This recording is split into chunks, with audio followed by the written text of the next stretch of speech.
كل جزء دقيمة سلام قبل يدلي زغنة بفلا كم دلي تفتحي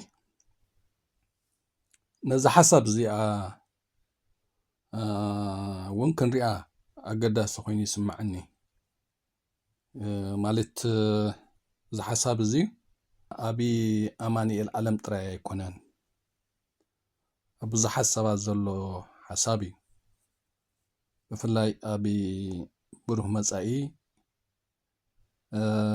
زنوبرو حجون وحدات هلو خوني إمي أبتي بروح مسائي كم من قصاص تليسي እቶም ኣለና ዝብሉ ልክዕ ነዚ ሓሳብ እዚ ሒዞም ዝኸዱ እዮም ወላ እውን ካብቲ ብርሁ መጻኢ የለናን ዝብሉ ዝተፈላለዩ ምክንያት ከም በዓል ኣማኒኤል ዓለም ልክዕ ነዚ ሓሳብ እዚ ሒዞሞ ይኸዱ ኣለዉ ክሳብ ሕጂ ማለት እዩ ሕጂ እንታይ እዩ ኣማኒኤል ሓደ ጽቡቕ ነገር ዝርየሉ ኣሎ ኢልሚ ሕጂ እውን ርእየተይ ይበሊ እየ ብፍላይ ኣብዚ ምዕናው ግንባር 4 ኪሎ ኣማኒኤል ዓለም ጸኒዑ ካብ ዝተቃለሶም ሰባት እዩ ኣብኡ ብጣዕሚ ልዑል ክብሪ ኣለኒ ኣማኒኤል ዓለም ማለት እዩ ከም ካልኣይ ንጸርፍን ገለ ናይ ገለገለ በድዕ ቃላትን ተጻዊሩ ንፍትሕን ለውጥን ደው ምባሉ ኣዝየ ክብሪ ኣለኒ ንኣማኒኤል ዓለም ማለት እዩ ካብኡ ወፃኢ ግን ብዙሕ ነገር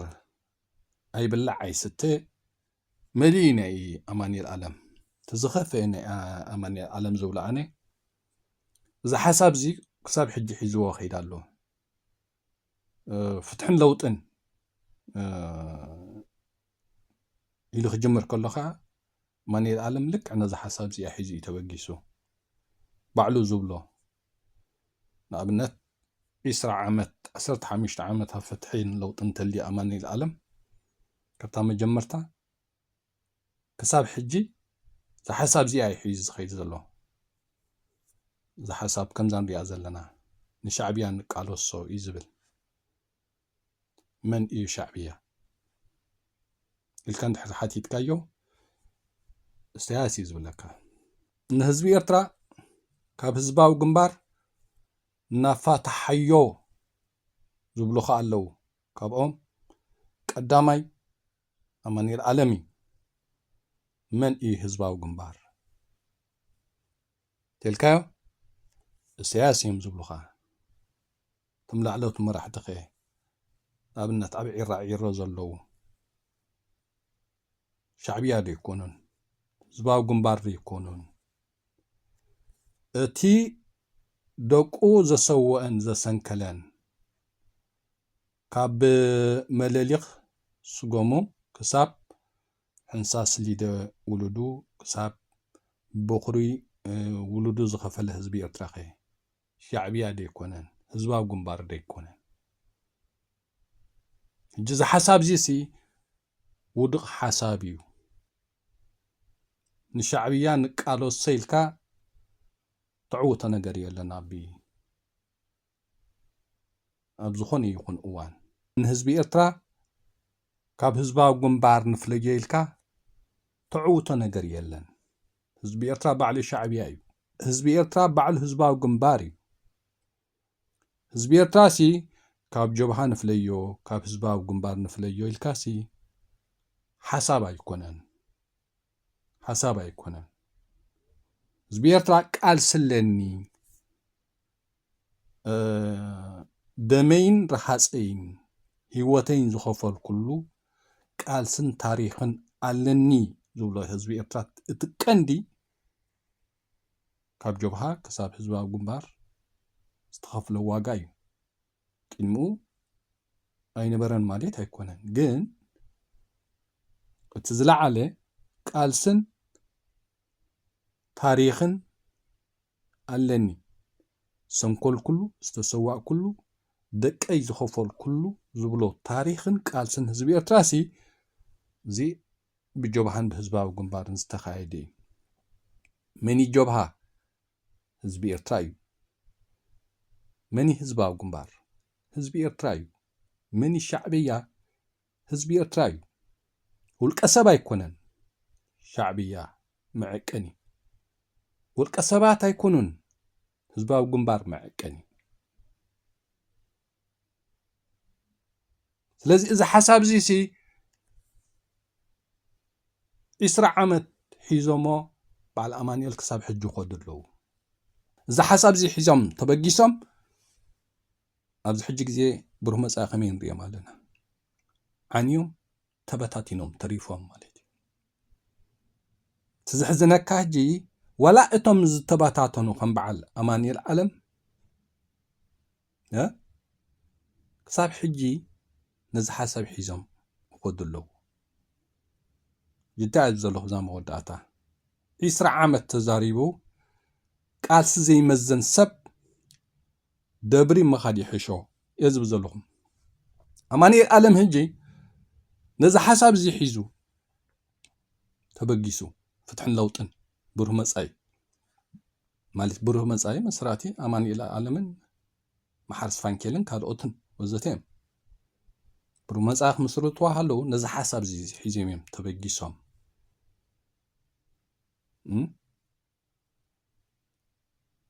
عويتوهم زي حسب زي يعوتو من قلنا رئيزلناين تباتاتينهم جن تباتاتينهم سي كساب حجي نتقالسخ مزنوو أي كالون نتسن حسابهم كمزنوو أي كالون جتن كالن ما نقدفوهم أماني العالم 10 عامت 15 عامت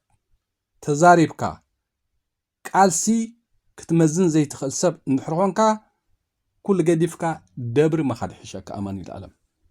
سلازي إزي نشعبيان قالسو هزبي ارتراسي كاب هزباب قنبار نفلي يزبهال سن حساب يكونن قالس زعوت يكونن فتحن لوطن زعوت يكونن بعلو هزبي ارترا شعبي ايو بعلو هزبي ارترا هزباو قنباريو بعلو هزبي ارترا جبها ايو تابزن كلن والقصبات ديم بجروب ديم جبن زفتصمو حدا بحدا حني قام لاي دا أمبر حزب إرترا خاب حزبا قنبار تفاتح حزب إرترا كاب تاريخ جبهة تفاتح الكاسي زي سمعك كحزب إرترا يلن جا أماني العالم نزا حساب زي حسكاسي 15 عمت 10 عمت غير كالخا يعودي أي عوة كساب حجو كتمزني كالكان مالتي سلازي سن حساب زي بلو قالس زي مزن سب كله قديفو دبر ترحي خيد زلوه جا أماني العالم زي حساب زي نحقريم كا يصبو كتقرمون حزي كإلكاقن بزي تعوة نقر يلن نزي قديفكا ناب دبر خاخيد حدا زيا كم كالاي أبزناي تغارو تكايدو ويمسنا إرتراويان مس تغارو ركبات ويزمدنا مقبات صبوغي بزيادة نقصالون كهولي اللي زخونة هزبي إرترا هزب تغراين سلازي أو أزل تاونسي كم حدا إرتراوي بفتحن لوطن كتعوت نحر تخيد اللي خاهونكا أبقون قرب نتي دنب فتحناي إرتراويان تدخو مؤخا سلمتا تدخو مؤخا زلوكا كل جزء دقاقيم كتزاربا انت على حوحات انت زي الليو دنب فتحي أبقعي الكاخات أمن زحساب زي جيجايو إرتراويان تقارون متحققاس كاليو نناتكا بوليتيكا تعوتها كاليو ناي كلتيخا تحقاقيسكا نخلتيخا بزتقم تسرحلو بوليتيكا كاليو لذي كم حدا إرتراوي نتقارو مورال كتهب تحقاقيزنا انتاي نقبر تحقاقيزنا نسرح كتبت صبوي هو حد نحر زي اللوجن إرتراويان دلي تفتحي كون هو عين خلنا الكام حساب لمسات حساس بايزي ስለዚ እዚ ልምሰት እዚ ንባዕልኻ ለሚስካ ንኻልእ ኣይተልምስ ምስ ተጋሩ ምትሕግጋዝ ካልእ እዩ ብጀይካሁም ወላ ሓንቲ ክንሰርሕ ኣይንኽእልና ንሕና ሓንካሳት ኢና ልኹሳሳት ኢና ክንስጉማ ኣይንኽእልና መባል ግን ነቲ ደንበ ፍትሕሲ ተዳኽሞ ኣለኻ በዚ ሓሳብ ዝጌርካ ንብሩህ መጻኢ ኣዳኺምካ ንስኻን ዝኸማኻን ማለት እዩ ብሩህ መጻኢ ብዙሕ መንእሰይ ነይሩ እዚ ዘይዕውት ሓሳብ ሕዝኩም ምስከትኩም ግን ብሩህ መጻኢ ምንታይ ወዲቑ ኣሎ ጀራእዮ ሕጂ ቃልሲ መዚንካ ስነ ሓሳብ መዚንካ ትኸይድ ተሊኻሲ ታኾይኑ እቲ ብሩህ መጻኢ ተበታቲኑ ታኾይኑ ዓንዩ ሕጂ እቲ ቀንዲ ኣነ ሕጂ ከምዚ ዓይነት ርኢተሲ ንኣማኒኤል ዓለም ንምስማዕ ኣይኮነን ኣማኒኤል ዓለም ከምዘይሰምዕ ኩሉ ሰብ ፈልጦ እዩ ግን ነዚ ሓሳብ ሕጂ እውን ኣማኒኤል ዓለም ሒዝዎ ዝኸይድ ዘሎ ወላ ሓንቲ ከይድካ ፅባሕ ንግሆውን ጥራይ ከም ትራፍ እያ እዚኣ ዝኾነ ሰብ ክፈልጣ ክእል ኣለዎ ስለዚ ሻዕብያ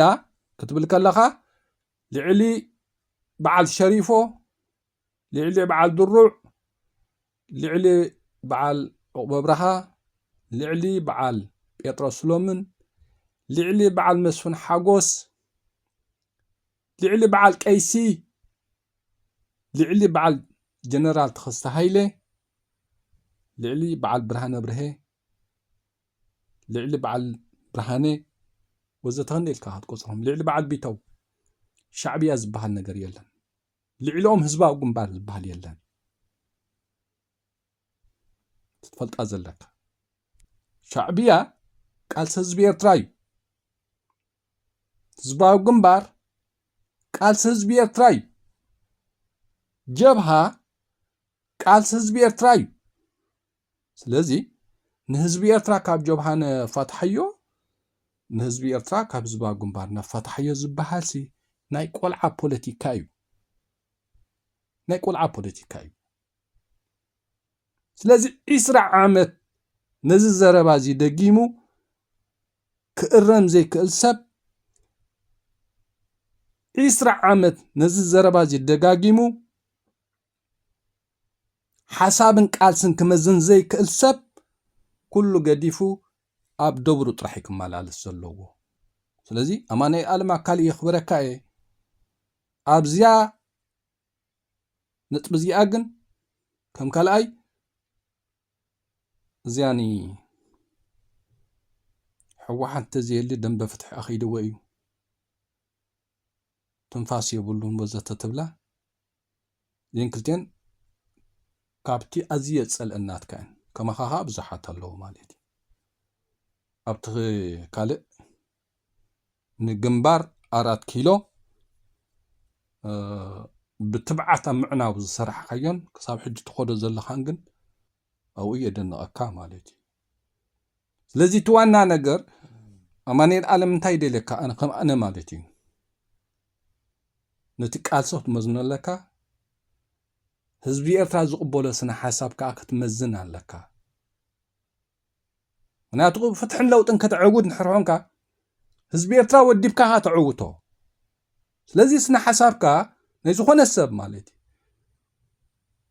ንህዝቢ ኤርትራ ዘይውድብ ስነ ሓሳብሲ ትርጉም የብሉን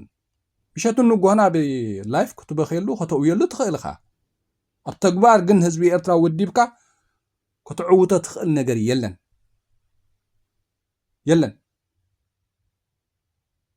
ንሻዕብያ ኢና ንቃለሶ ዘለና ንህዝቢ ኤርትራ ካብ ህዝባዊ ግንባር ነፋታሕዮ ህዝቢ ኤርትራ ታሪክ ጀብሃ ታሪኸይ ክብል የብሉን እናበልካ እዚሲ ኣብ ማስ ሜድያ ንቶፒክ ክትጥቀመሉ ትኽእል መጻረፊ ገለመለ ማለት እዩ ኣብ ተግባር ግን በዚ ሓሳብን ስነ ሓሳብን ወስጊስካ ወዲብካ ንህዝቢ ኤርትራ ክትውድባ ይትኽእልና በዚ ሓሳብ እዚ ወዲብካ ንህዝቢ ኤርትራ ሲ ፍትሕን ለውጥን ከተዕውት ኣይከኣልኒ ብፍጹም ኣይከኣልኒ ምክንያቱ ህዝቢ ኤርትራ ባዕሉ ሻዕብያ እዩ ምክንያቱ ህዝቢ ኤርትራ ባዕሉ ህዝባዊ ግንባር እዩ ምክንያቱ ህዝቢ ኤርትራ ባዕሉ ጀብሃ እዩ ጀብሃ በሎ ሻዕብያ በሎ ህዝባዊ ግንባር በሎ ሓደ በሎ ህዝቢ ኤርትራ ደቁ ዝኸፈለሉ እዩ ህዝቢ ኤርትራ ጠለበጊዑ ካይተረፈ ዝኸፈለሉ እዩ ህዝቢ ኤርትራ ሲ ትዝለዓለ ቃልስን ታሪኽን ኣለኒ ዝብለሲ ካብ 1961 ኣብዚ ገበን ዝፈጽም ውልቀ ሰብ ድዩ ጉጅለ ድዩ ክትጉሕፎ ጥራሕ እዩ ዘለካ እምበር ነቲ ታሪኽ ኣልዒልካ ምዝራብ ኣይዕውትን እዩ ሕጂ ከዓ ህግደፍ ዝበሃል ኣሎ ህዝባዊ ግንባር ዴሞክራሲ ፍትሒ እዚ ፓርቲ እዩ ብዘይ ሕጊ ዝመፀ ፓርቲ ማለት እዩ እዚ ጉጅለ እዚ ሲ ነቲ ሻዕብያ ዘፅንስ ዘሎ እዩ እዚ ህግደፍ ዝበሃል ጉጅለ ሲ ነቲ ህዝባዊ ግንባር ዘፅንስ ዘሎ እዩ እዚ ኩሉ ላዕለዋይ መራሒ G15 ገለን ናይ 30 ዓመት ኣብ ዒራ ዝፀንስ ዘሎ ሻዕብያ እዩ ኣብ ዒራ ዝፀንስ ዘሎ ህዝባዊ ግንባር እዩ እዚ ኩሉ ህዝቢ ኤርትራ ኣብ 360 ዝፀንስ ዘሎ ህዝቢ ኤርትራ ሻዕብያ እዩ ባዕሉ ህዝባዊ ግንባር እዩ ባዕሉ መን እዩ ዘፅንቶ ዘሎ ብውሕዳት ጉጅለ ህግደፍ ዝበሃል ወይ ድማ ጉጅለ ስያስ ዝበሃል ማለት እዩ ስለዚ ፍትሕን ለውጥን ክዕወት ዝደሊ ሰብ ብስያስን ጉጅለን ህግደፍን ካብኡ ወፃይ ጀብሃዶ ሻዕብያዶ ህዝባዊ ግንባርዶ እንዳበልካ ሃለውለው እንተይልካ ግን ንህዝቢ ኤርትራ ክትውድቦ ይትኽእልንኻ ኣይከኣልኒ እዩ ስለዚ በዓል ኣማኒኤል ዓለም 15 ዓመት 20 ዓመት ኣብ ቃል ስለኹ ትብል ንድሕር ኮንካ ነዚ ሓሳብን ስነ ሓሳብን ክትመዝን ዘይትኽእል እንድሕር ኮንካ ኩሉ ገዲፍካ ደብርኻ ኸይድ ቃልሲ ብግምት ኣይተዕውተንሃ ቃልሲ ኩሉ ግዜ እናመዘንካ ስነ ሓሳብ እናስተኻኸልካ ህዝቢ ዝቕበሎ እናመዘንካ እንዳፈለጥካ ብርድኢታ ተዕውቶ ቃልስን ፍትሕን ስለዚ ፕሊዝ ዝደንበ ፍትሒ ተዓዊቱ ከም ህዝብን ሃገርን ኣብ ሓደ ትርጉም ዘለዎ ክንበፅሕ እንድሕር ኮይና ህዝቢ ኤርትራ ዝቕበሎ ስነ ሓሳብን ዘረባን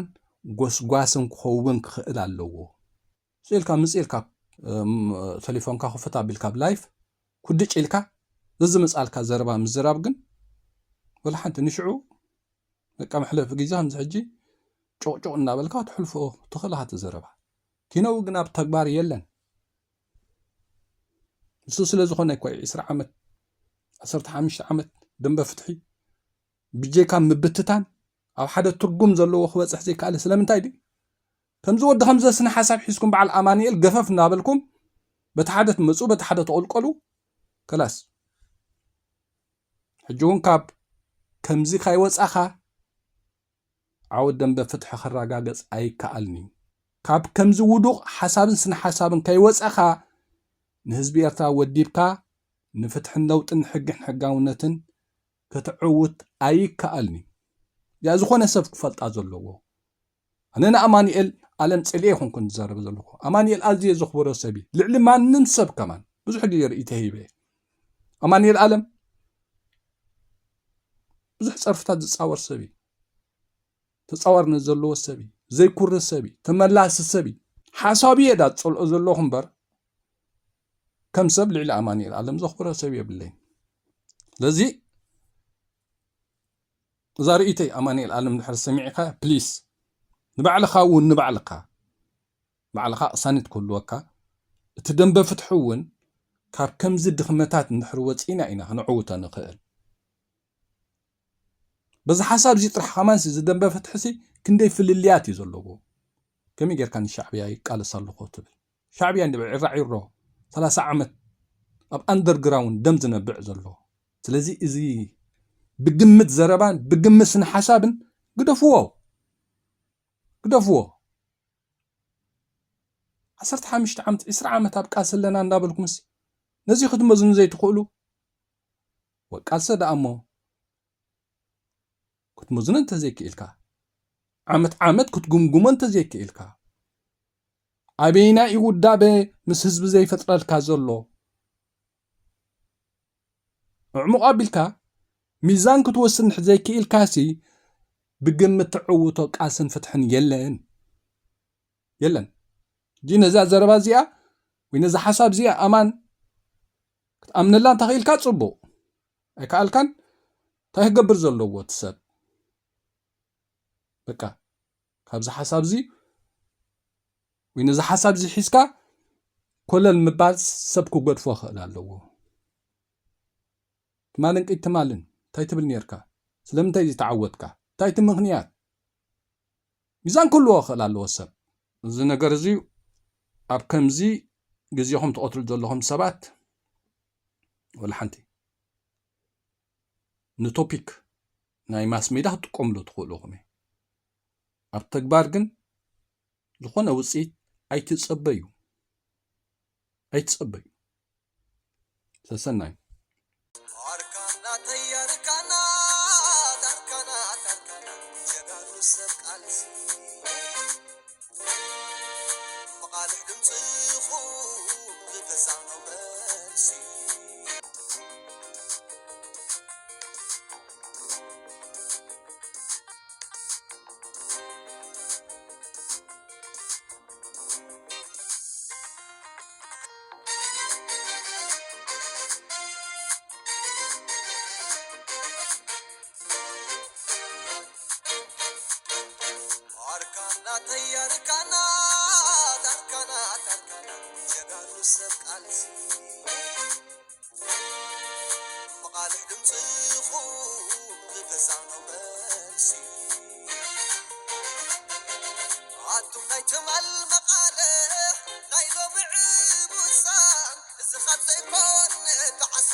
زمنا ممزنني حاضر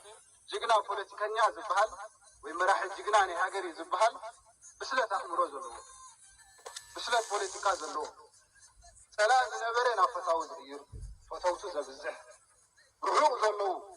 ዘቕርብ በረኻ ኮይኖም ብረት ዘዋጣውጡ ዘለዉ ንዑ ሓደ ሰው ሰላም እንታይ ተወዳደሩ ዝብል